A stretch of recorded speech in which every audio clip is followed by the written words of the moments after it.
Now I'd like to talk to you about some key things you need to understand about the CVJ and a few other things about the CVJ and what it does.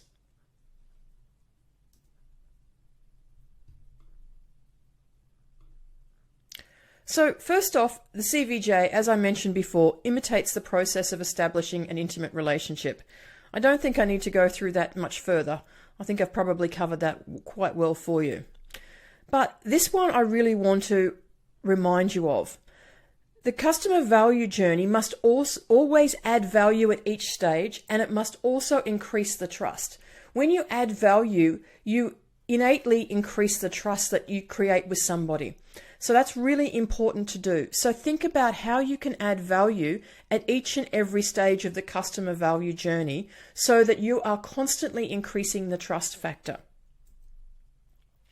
Here's something really important. Don't jump steps, because what it does is it breaks the trust or reduces it. You may get away with one, but very rarely will you ever get away with two. And I want to give you just a little example of how I think about this. So think about a sales situation that you've recently been in, and you've had a salesperson that's been pushing you hard to make a sale, and you get that icky feeling down your back, and you just can't wait to get out of there. You just can't wait to get out of their presence because it's just not a nice feeling. What they've done is they've broken the trust. They've pushed you too far, too fast, and that doesn't feel good for anybody. So think about that as you're putting together your customer value journeys, and think about logically what is happening and what's the next step that you need to take. Tamara and I see a lot of instances where people are asking for marriage on the first date. They're talking about their 3 kids and what life's going to look like when they're married, and they haven't even had the first drink. So we see that happen a lot. People are too quick to wanting to get to the sale. They're too quick to wanting to get to the end, when in actual fact they've got to do some more work about building trust and also in the way in which they position the offers that they have.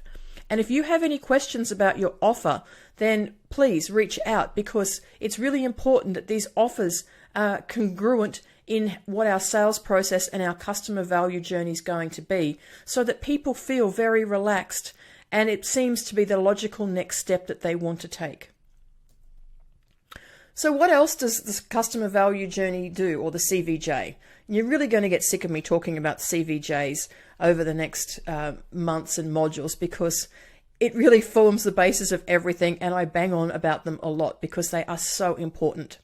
So exactly as I said, they form the basis of our campaigns and marketing funnels, and they give us the map for what we need to then go and build out, because a CVJ is remember, it's the process of how we move a stranger and convert them into a supervan, and we have steps that we want to go through along the way. So they're really important.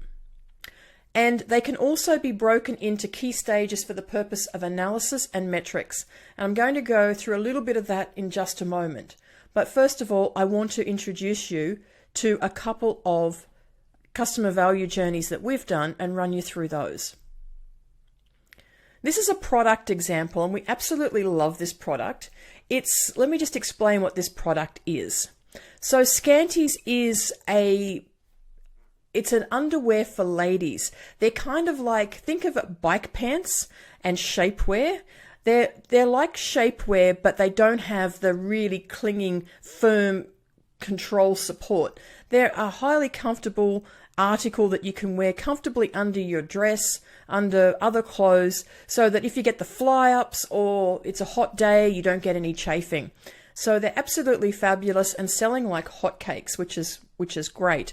But let me just run you through our customer value journey here. So we've got some Facebook and Instagram ads running, and Google are going to bid on competitors plus the remarketing. We've got some Pinterest organic, and we've got some TikTok ads happening. So our customer is aware of the problems but not sure of the solution. So they may have a muffin top, they're uncomfortable shapewear, they don't want to have their stomach squashed within an inch of their life. They don't want to be reverting back to the 2 centuries ago and wearing corsets. They want something that's comfortable, but something that's going to allow them to feel confident in themselves and wear the clothes that they want to wear.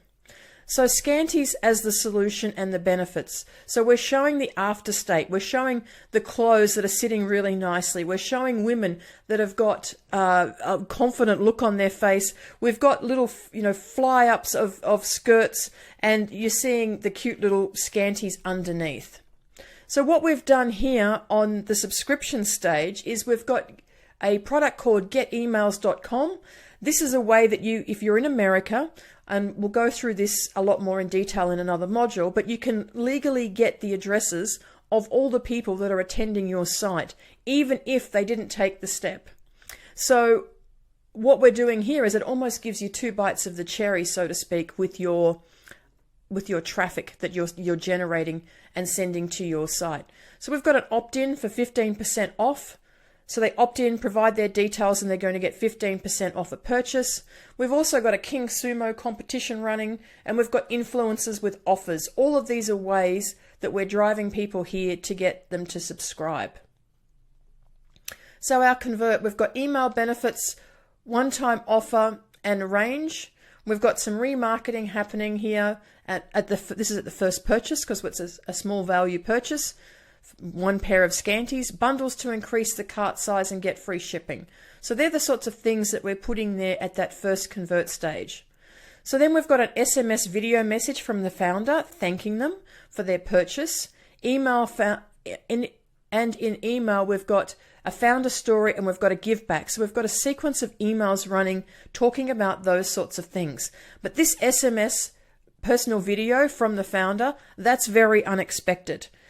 So sometimes it's great to do things that aren't really that scalable, but drive really deep customer loyalty and customer surprise and delight. So that's what we've put there in this particular situation for the Excite to get the customer loyalty. So our core offer is 1 for every day of the working week, and it's a bundle. So that's 5 pairs of scanties. And then we actually have an expiration date on them.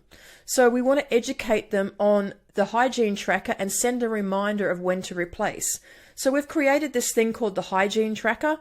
It's nice to have fresh underwear purchased regularly rather than have something you've had sitting in your cupboard for 5 years. So we put an expiration date on them, just like you would do with food or pillows or things like that. So we can educate them on, hey, it's now time to purchase your new scanties. And we can also link that expiration date in with our customer information so we know when to send a reminder as well. And we've got a subscription for 5 pairs every 6 months, which kind of takes care of that as well. So that's our core, our upsell 1 and 2. So our advocate stage is request a review and help spread the word, lift the skirt campaign. So we're doing some cute little fun things around flipping up your skirt and helping out a girlfriend to have a more comfortable life wearing scanties. And then our promoter is giving people the opportunity to promote and also earn commission through using an application called Shout Out on Shopify. So this is a product example of a customer value journey. I hope that all makes sense to you.